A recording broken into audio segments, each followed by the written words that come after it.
गाय को राष्ट्रीय माता करार देने का मामला दोबारा बहस में आ गया है और अब बड़े बड़े पंडितों ने, पुजारियों ने पीएम मोदी से और बीजेपी से सवाल करना शुरू कर दिया है कि अभी तक आपने क्यों गाय को राष्ट्रीय माता करार नहीं दिया। और इस वक्त एक ऐसे हिंदू रहनुमा ने सवाल उठाया है जो देश भर में मौजूए बहस बन गया है। खबर दर खबर में इसकी तफसील जानेंगे। इंडिया ब्लॉक ने हुकूमत की बुलाई गई मीटिंग का आज बायकॉट कर दिया और क्यों किया इंडिया ब्लॉक ने, अपोजिशन ने, इसको भी खबर दर खबर में जानेंगे। सहारनपुर के बारे में मैंने पिछले दिनों बताया था, जहां यह कहा गया कि डीएम ऑफिस में जो मस्जिद बनी हुई है वो इलीगल है, उसको डेमोलिश किया जाएगा। लेकिन अब डीएम ऑफिस पर ही सवाल उठ गया है कि डीएम का जो ऑफिस है वही इल्लीगल है और उसको किसने बनाया। और अब सवाल उठाया जा रहा है कि क्या मस्जिद की जगह उस ऑफिस पर बुलडोज़र चलाया जाएगा। ज़ोहरान ममदानी ने न्यूयॉर्क में इसराइल के प्राइम मिनिस्टर बेंजामिन नेतन्याहू को गिरफ्तार करने का ऐलान कर दिया है, लेकिन क्या वो ऐसा कर सकते हैं? खबर दर खबर में इसकी भी तफसील जानेंगे। इराक़ के वज़ीर-ए-आज़म ने अमेरिका से समझौता कर लिया है और सवाल उठ रहा है कि इराक़ का ईरान से अच्छा ताल्लुक़ है, फिर इराक़ के वज़ीर-ए-आज़म ने अमेरिका से अचानक ये समझौता कैसे कर लिया। मध्य प्रदेश में भी यूसीसी लाने की तैयारी हो रही है और उसके बाद आखिर में बताएंगे शंकर आचार्य अवी मुक्तेश्वरानंद के बारे में, जिनको लोग असदुद्दीन ओवैसी कह रहे हैं या जिनको राइट विंग ने अब मुसलमान कहना, जिहादी कहना शुरू कर दिया है उनके एक बयान की वजह से। तो आइए खबर दर खबर में इन तमाम खबरों की तफसील जानते हैं। लेकिन इससे पहले आपसे गुजारिश है, मिला टाइम्स की मेंबरशिप और सब्सक्रिप्शन ले लीजिए और फिर जानते हैं खबरें तफसील से खबर दर खबर में।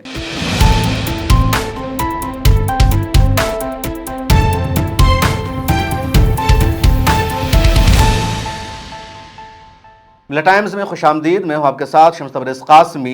कथावाचक अनिरुद्ध आचार्य को आप जानते हैं, लगातार सोशल मीडिया पर इनकी वीडियो वायरल होती है, इनकी रील वायरल होती है, महिलाएं सबसे ज़्यादा इनके यहाँ जाती है।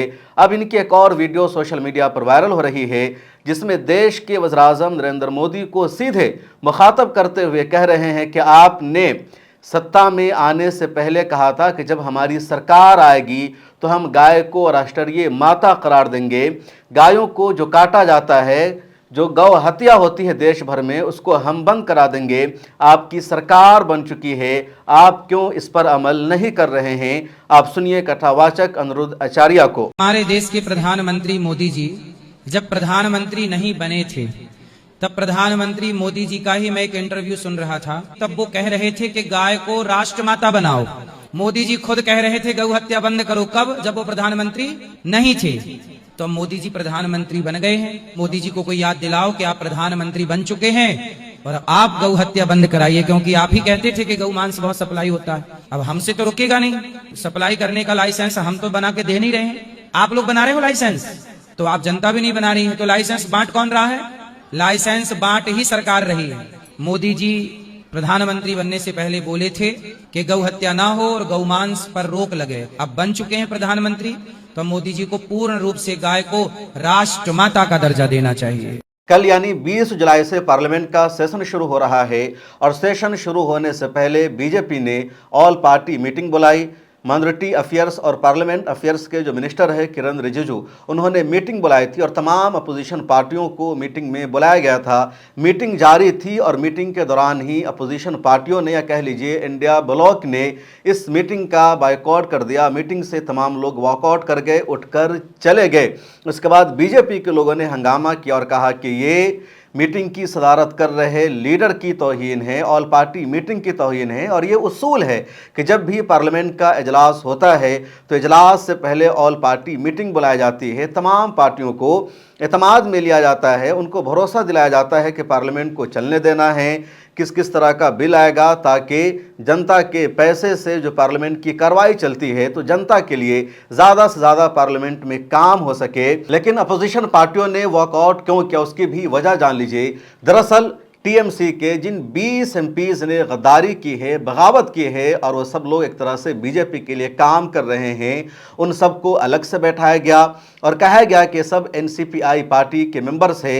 इसके खिलाफ एहतजाज किया अपोजिशन के एमपीज ने और कहा अभी तक इन 20 एमपीज का मर्ज नहीं हुआ है एनसीपीआई में और अभी तक इस पार्टी का कोई वजूद नहीं था, तो कैसे इन 20 एमपीज को वहां शामिल कराया जा सकता है, पार्लियामेंट में इनको अलग से कैसे बैठाया जा सकता है, जबकि टीएमसी ने अपने 28 एमपीज की लिस्ट सौंप रखी है स्पीकर को। ये जो सरकार कर रही है, स्पीकर ने इनके लिए जो अलग जगह बनाई है, ये उसूल के खिलाफ है, कानून के खिलाफ है, आइन की धज्जियां उड़ाई जा रही है और इसी वजह से अपोजिशन के तमाम एमपीज़ ने मीटिंग से वॉकआउट किया। उसके बाद टीएमसी की एमपी महुआ मोइत्रा ने सहाफ़ियों के खिताब किया और प्रेस कॉन्फ्रेंस में भी उन्होंने यही कहा कि अभी तक उसूली तौर पर इन तमाम 20 एमपीज़ का मर्ज नहीं हुआ है। एनसीपीआई में जो कि नई पार्टी है, त्रिपुरा की पार्टी उसको माना जा रहा है, फिर कैसे इनके लिए अलग जगह मुख्तस की जा सकती है? ये लॉ का, कानून का वायलेशन है। सहारनपुर के हवाले से पिछले दिनों खबर आई थी और ख़बर यह थी कि सहारनपुर की एक लोकल कोर्ट ने कलेक्ट्रेट में जो मस्जिद बनी हुई है उसको इल्लीगल करार दे दिया है कि गैर कानूनी है। 6 करोड़ रुपए का जुर्माना भी लगा दिया गया था मस्जिद की इंतज़ामिया पर, मुतवल्ली पर, और कहा गया था कि इस मस्जिद को डेमोलिश कर दिया जाएगा। लेकिन आज सहारनपुर के एमपी इमरान मसूद ने प्रेस कॉन्फ्रेंस का इनेकाद किया और सहाफ़ियों से बातचीत करते हुए इमरान मसूद ने कहा कि जो मस्जिद है कलेक्ट्रेट में 100 साल पुरानी मस्जिद है, वलीद खान और याकूब खान उनकी ये पूरी जगह थी, उन्होंने ही इस मस्जिद को बनवाया था और वलीद खान, याकूब खान ने ही डीएम ऑफिस बनाने के लिए, तहसील बनाने के लिए ये जगह दी थी, तो ये जगह उनकी डोनेट की हुई है और उनके नाम पर अभी तक ये जगह मौजूद है। इमरान मसूद ने यह भी कहा कि पूरा खाता खसरा नंबर मौजूद है और 1911 का बिजली बिल भी इन लोगों ने निकालकर कोर्ट में पेश कर दिया है और सरकारी पोर्टल से वो बिजली बिल निकाला गया जिसमें पता चल रहा है कि जो पूरी जगह है वो वलीद खान और याकूब खान के नाम पर है।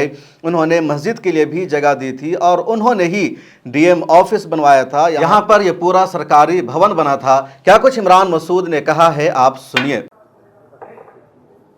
मालकाना आज भी वहीद खां और याकूब खां के नाम पर है। पुराने जमाने में जमीनें की कोई वैल्यू नहीं होती थी ज्यादा, तो ये कलेक्ट्रेट और कोषागार बनाने के लिए और तहसील बनाने के लिए जगह दी गई थी। अपनी जमीन पर मस्जिद बनी हुई थी और वो मस्जिद बेहद पुरानी है। 1911 का 1911 का बिजली का बिल भी इन्होंने जमा किया है और वो भी पोर्टल से निकालकर जमा हुआ है। वो भी इन्होंने अपने पास से कहीं फैब्रिकेशन नहीं किया, जो मुझे बताया गया है। ऐसी परिस्थिति में और इस समय पर इस तरह के, क्योंकि कोर्ट में तो टिक नहीं पाएगा भाई, आप उसे बेदखल कर सकते हो जहां के आप मालिक हो, जहां के आप मालिक ही नहीं, उसे बेदखल कैसे करोगे आप? तो मालकाना हक पहले तय होगा, उसके बाद आप बेदखली की कार्रवाई करोगे। और मैं साफ करना चाहता हूं कि मस्जिद अगर किसी भी जमीन पर, चाहे वो सरकारी हो या गैर सरकारी हो, अगर उस जमीन के ऊपर उसका हक नहीं है तो उस मस्जिद में नमाज भी नहीं होगी। मस्जिद के लिए बहुत सख्त पाबंदियां हैं और हम सबसे अपील करना चाहता हूं कि लड़ाई कानूनी है और कानूनी तौर पर ही लड़ी जाएगी, कोर्ट में ही लड़ी जाएगी। कोई भी इसके अंदर कोई राजनीतिक स्टंट करने की कोशिश ना करे। और मैं आपके माध्यम से जनता से भी अपील करता हूं कि कानूनी पक्ष बहुत मजबूत है। इसी खसरे में, खसरा नंबर 539 में मंदिर भी बना हुआ है सेम खसरे में। तो ये जो काम है मुझे नहीं समझ में आया कि क्यों किया गया है। आपको मंदिर और मस्जिद से दिक्कत क्या है? जो कार्रवाई आप आज मस्जिद पे कर रहे हैं वो मंदिर पे भी करोगे, आपकी मजबूरी हो जाएगी करना। तो क्या माहौल बनाना चाहते हो भाई? बड़ा सौहार्द का शहर है और इस शहर के अंदर नफरत की कोई गुंजाइश नहीं है। तो आपने सुना इमरान मसूद को। और आइए अब बात करते हैं एक और अहम तरीन खबर के बारे में। न्यूयॉर्क के मेयर हैं ज़ोहरान ममदानी और लगातार वो सुर्खियों में रहते हैं। अब न्यूयॉर्क टाइम्स के साथ एक पॉडकास्ट में उन्होंने दावा किया कि अगर बेंजामिन नेतन्याहू न्यूयॉर्क में आएंगे तो वो उनको गिरफ्तार करेंगे। ज़ोहरान ममदानी का कहना है कि बेंजामिन नेतन्याहू को इंटरनेशनल क्रिमिनल कोर्ट ने मुजरिम करार दे रखा है, वार क्रिमिनल करार दे रखा है और गिरफ्तारी का वारंट भी बेंजामिन नेतन्याहू के खिलाफ जारी हो चुका है। इसलिए अमेरिका जैसे देशों की जिम्मेदारी है कि अगर वहाँ बेंजामिन नेतन्याहू आता है तो उसको गिरफ्तार किया जाए। सितंबर में यूनाइटेड नेशन की जनरल असेंबली का इजलास होने जा रहा है और ये इजलास न्यूयॉर्क में होगा। ऐसे में अगर इसराइल का प्राइम मिनिस्टर बेंजामिन नेतन्याहू यहाँ आता है, कदम रखता है, तो उसको गिरफ्तार किया जाएगा। पॉडकास्ट के दौरान सवाल किया गया कि क्या आपके पास इतनी ताकत है, पुलिस आपके कंट्रोल में है कि आप किसी को गिरफ्तार कर सके, और वो भी कोई नहीं बल्कि एक देश के प्राइम मिनिस्टर को, और वो देश इसराइल है जिसको अमेरिका सबसे ज़्यादा सपोर्ट करता है, बल्कि अमेरिका तो इसराइल को अपना एक स्टेट मानता है। तो वहाँ के प्राइम मिनिस्टर को आप कैसे गिरफ्तार कर सकते हैं? ज़ोहरान ममदानी ने जवाब दिया कि हमारी कानूनी टीम इसका जायज़ा ले रही है, गौर व फिक्र कर रही है कि क्या कानून में ऐसी कोई शिक मौजूद है कि बेंजामिन नेतन्याहू को गिरफ्तार किया जा सके। क्योंकि इस वक्त दुनिया में जो तमाशा हो रहा है, पूरी दुनिया में जो अफरा तफरी है, गज़ा पट्टी में जो जेनोसाइड हुआ है, पूरा गज़ा पट्टी जो तबाह हो गया है, या जो दूसरी जंगें चल रही है, उन सब के पीछे इसी बेंजामिन नेतन्याहू का हाथ है और उसकी जगह हेग है, जेल है, इसलिए उसे हम गिरफ्तार करने की पूरी कोशिश करेंगे। ये कहना है ज़ोहरान ममदानी का। अमेरिका और ईरान में जारी जंग के बीच इराक ने अमेरिका के साथ 48 माहदा कर लिया है और इराक के बारे में दुनिया कंफ्यूज है कि वो किसके साथ है। इराक के वज़ीर-ए-आज़म अली अज़ैदी ने अमेरिका का दौरा किया। अमेरिकी सदर डोनाल्ड ट्रंप से उन्होंने मुलाकात की और एक दो एग्रीमेंट इराक और अमेरिका के बीच में नहीं हुआ है, बल्कि 48 एग्रीमेंट हुआ है। और इस एग्रीमेंट का ताल्लुक़ है एनर्जी से, ईंधन से, ऑयल से, दूसरी कंपनियों से, जहाज़ की ख़रीदारी से, हेलीकॉप्टर की ख़रीदारी से और डिफेंस से ताल्लुक़ है इन तमाम एग्रीमेंट का। अब दुनिया हैरान है कि इराक़ किसकी तरफ है। अभी ईरान के साबिक़ सुप्रीम लीडर आयतुल्ला अली ख़ामनेई की नमाज जनाजा हुई तो इराक़ में भी उनकी नमाज जनाजा अदा की गई, करबला में, नजफ़ में, और सरकारी तौर पर इराक़ की हुकूमत ने उनकी नमाज जनाजा अपने यहाँ अदा करवाई। एयरपोर्ट पर शानदार इस्तकबाल किया था इराक़ की हुकूमत ने। और ऐसा लगता है कि इराक़ की हुकूमत के ईरान से अच्छे ताल्लुकात थे, अच्छे रिश्ते हैं। जब ईरान में जाने का रास्ता बंद हो जाता है तब इराक़ के रास्ते से बहुत सारे लोग ईरान जाते हैं। इराक़ और ईरान की सरहदें मिलती है तो बाई रोड इराक़ के ज़रिए बहुत सारे लोग ईरान जाते हैं। बीच में बहुत सारे जर्नलिस्ट गए थे, ज़िम्मेदारान गए थे ईरान में, तो उन्होंने बगदाद के ज़रिए ही बाई रोड तेहरान का रास्ता तय किया था। तो ऐसे में माना जाता है कि इराक़ और ईरान के अच्छे ताल्लुकात हैं। लेकिन दूसरी तरफ ये भी देखा जा रहा है कि अमेरिका और इराक़ के अच्छे ताल्लुकात हैं। जंग के दौरान इराक़ के वज़ीर-ए-आज़म ने अमेरिका का दौरा किया और 48 माहदा कर लिया है। और अमेरिकी सदर डोनाल्ड ट्रंप इराक़ के वज़ीर-ए-आज़म ज़ैद अली अज़ैदी की तारीफ़ कर रहे हैं कि ये जो वज़ीर-ए-आज़म हैं काफ़ी अच्छे हैं और इनको हमने बनाया है और ये हमारे मफाद के लिए काम कर रहे हैं। तो इराक़ किधर है, किसके साथ है, यकीन करना मुश्किल है। उधर एक और बात सामने आई है और पिछली वीडियो में भी मैंने बताया कि इराक़ स्टेट ऑफ होर्मुज़ के बंद होने की वजह से पाइपलाइन के ज़रिए अपना तेल दुनिया तक पहुंचाने के मंसूबे पर काम कर रहा है। और एक पाइपलाइन बिछाई जाएगी इराक़ के ज़रिए तुर्की तक, और तुर्की के मेडिटेरियन सी में तेल को पहुंचाया जाएगा और फिर वहां से पूरी दुनिया में इराक अपना ऑयल पहुंचाएगा। ये इराक का अलग मंसूबा है स्टेट ऑफ हुर्मुज़ और पर्शियन गल्फ को बाईपास करने का। मध्य प्रदेश की बीजेपी हुकूमत ने भी अब अपने यहाँ यूनिफॉर्म सिविल कोड को लाने का ऐलान कर दिया है। खबर सामने आई है कि मध्य प्रदेश की कैबिनेट ने यूसीसी को अप्रूव कर दिया है और अब जो अगला इजलास होगा मध्य प्रदेश की असेंबली का, तो वहाँ यूनिफॉर्म सिविल कोड बिल पेश किया जाएगा। और जिस तरह आसाम में, गुजरात में, उत्तराखंड में यूनिफॉर्म सिविल कोड आ चुका है, मध्य प्रदेश में भी आने वाला है। उधर महाराष्ट्र में भी यूनिफॉर्म सिविल कोड के लिए कमेटी तश्कील दे दी गई है, तो वहाँ भी यूनिफॉर्म सिविल कोड आ रहा है। भले ही अभी मरकज़ में यानी मरकज़ी हुकूमत यूनिफॉर्म सिविल कोड नहीं ला रही है, लेकिन लगातार तमाम स्टेट में जहाँ जहाँ बीजेपी की हुकूमत है यूनिफॉर्म सिविल कोड को नाफिज किया जा रहा है। मुसलमानों को टेस्ट भी किया जा रहा है कि मुसलमान कितना विरोध करते हैं, कितना नहीं करते हैं, क्योंकि सभी को पता है कि यूनिफॉर्म सिविल कोड से सबसे ज़्यादा असर मुसलमानों पर पड़ेगा। मुसलमान तलाक़ के मामले में, शादी के मामले में, विरासत के बाब में या दूसरे बहुत सारे ऐसे इशूज़ हैं जिसमें अपनी शरीयत पर अमल करते हैं, पर्सनल लॉ पर अमल करते हैं। इस्लाम ने हर चीज़ के बारे में वाज़ेह हिदायत दे रखी है कि आपको कैसे अपनी ख़ानदानी ज़िंदगी गुजारनी है, आइली मसाइल पर अमल करना है। दूसरे धर्मों में इतना नहीं है और इसी वजह से यूनिफॉर्म सिविल कोड लाया जा रहा है ताकि मुसलमान मुस्लिम पर्सनल लॉ पर अमल ना कर सके। हिंदुस्तान के आइन में मुस्लिम एक्ट को बाज़ाब्ता जगह दी गई कि मुसलमान अपने पर्सनल मसाइल में इस्लाम के मुताबिक ज़िंदगी गुजारेंगे, लेकिन उससे मुसलमानों को अब लगातार रोका जा रहा है। और अब बात करते हैं इस अहम तरीन खबर के बारे में।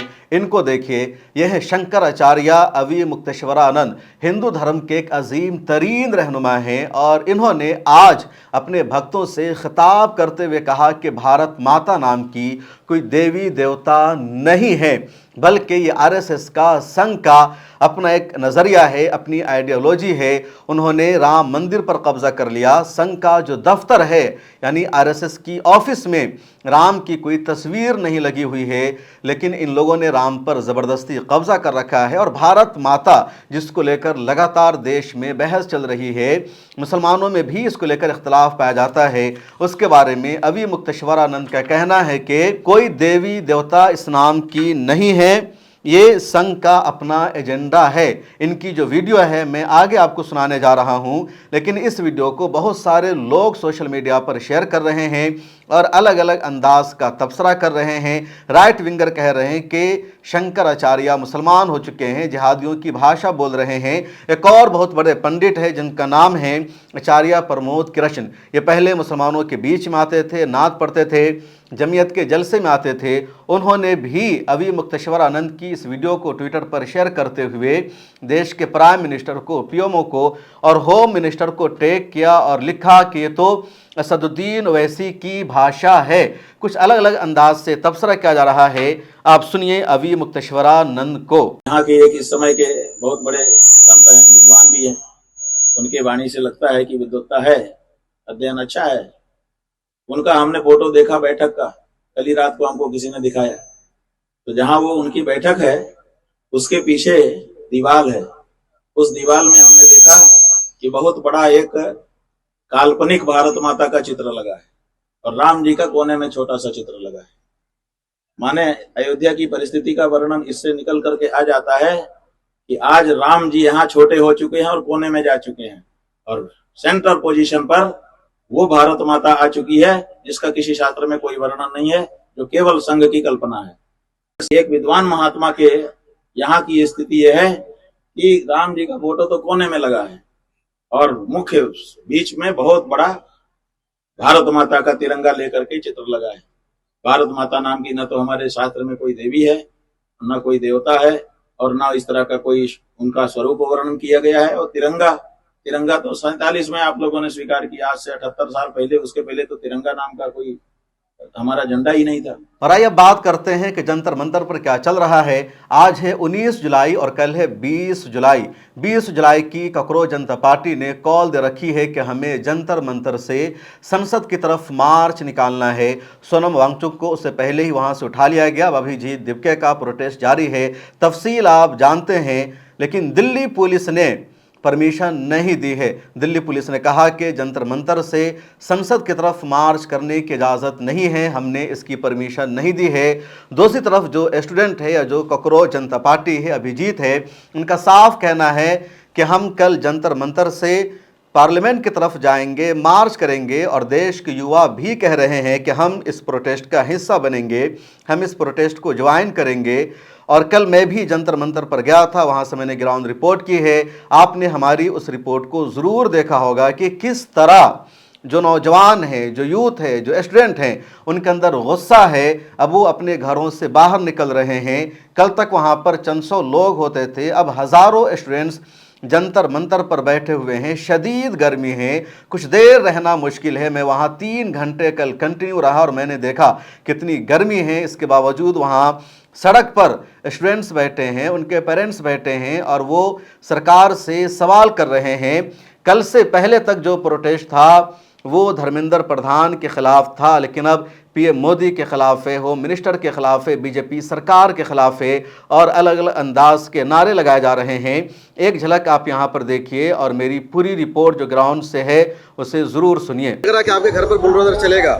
चलने दीजिए, क्या ही हो जाएगा। अगर मेरे घर पे चलने से हजारों लाखों बच्चों का भविष्य सुधर सकता है तो मैं उसके लिए तैयार हूँ, मैं कुर्बानी देने के लिए तैयार हूँ। ये ब्लैक ये वाला ये ऑफिसर है, हाँ, सिविल ड्रेस में पीसीएस, दिल्ली पीसीएस, इन्होंने यही लीड कर रहे थे। इन्होंने सोनम वांगचुक सर को कहा था कि चल हम नेता बनाते हैं। पुलिस को ये अंदाजा था कि सोनम वांगचुक क्योंकि केंद्र में है, अगर उनको उठा लेंगे तो बाकी लोग डीमोरलाइज हो जाएंगे, ऐसी उनकी रणनीति। ये जो आधी जनता, मैं ये सपोर्ट नहीं करूंगा, मैं वो सपोर्ट नहीं करूंगा क्योंकि यहाँ पे ये आ गए, वहाँ पे वो आ गए, इसलिए मैं सपोर्ट नहीं कर रहा हूँ। आप पहले भी सपोर्ट नहीं कर रहे थे, आप बस बहाने खोज रहे हो। क्यों आए हैं आप यहाँ? क्यों आप ये सवाल कर रहे हैं क्यों? वो भी अब इस जो प्रोटेस्ट को 20 तारीख को 1 मंथ होने वाला है और ये क्वेश्चन अगर आप पास भी करते हैं क्यों, तो मैं क्या बताऊं। ब्लड प्रेशर लो है, ब्लड शुगर लेवल लो है, कीटोन लेवल बढ़ चुका है और इन लोगों को बोल दिया गया है कि आप वॉक भी नहीं कर सकते। ये इसलिए हमारे पास ये व्हील चेयर है कि हमें व्हील चेयर पर वॉशरूम जैसी जगह भी लेकर जाना पड़ रहा है। जब भी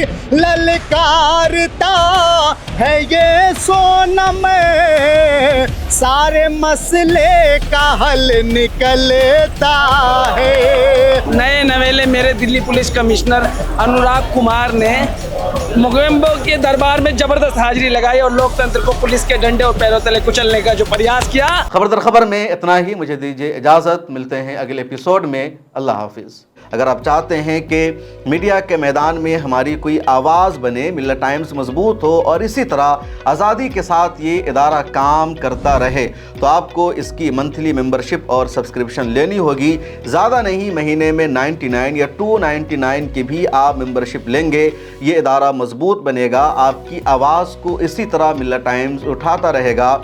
यहाँ एक QR कोड आपको दिख रहा है, इसको आप स्कैन कर सकते हैं या डिस्क्रिप्शन में हमारी वेबसाइट का लिंक मौजूद है, उस पर क्लिक कीजिए। इस तरह का पेज खुलेगा आपके मोबाइल पर, जहां पहले अपना नाम लिखना है, जिस तरह कॉलम बना हुआ है फर्स्ट नेम एंड लास्ट नाम का, उसके बाद फ़ोन नंबर आपको लिखना है, उसके नीचे ईमेल ID आपको अपनी डालनी है, उसके नीचे आई डिक्लेयर लिखा हुआ है जहां आपको टिक कर देना है। नीचे आ जाएंगे, पे नाउ का बटन मौजूद है, जैसे ही आप क्लिक करेंगे UPI एप्लीकेशन खुल जाएगा, खा गूगल पे हो, फ़ोन पे हो, पेटीएम हो या कुछ और हो, और वहां से आगे जो पेमेंट का प्रोसेस है उसको कंप्लीट करना है।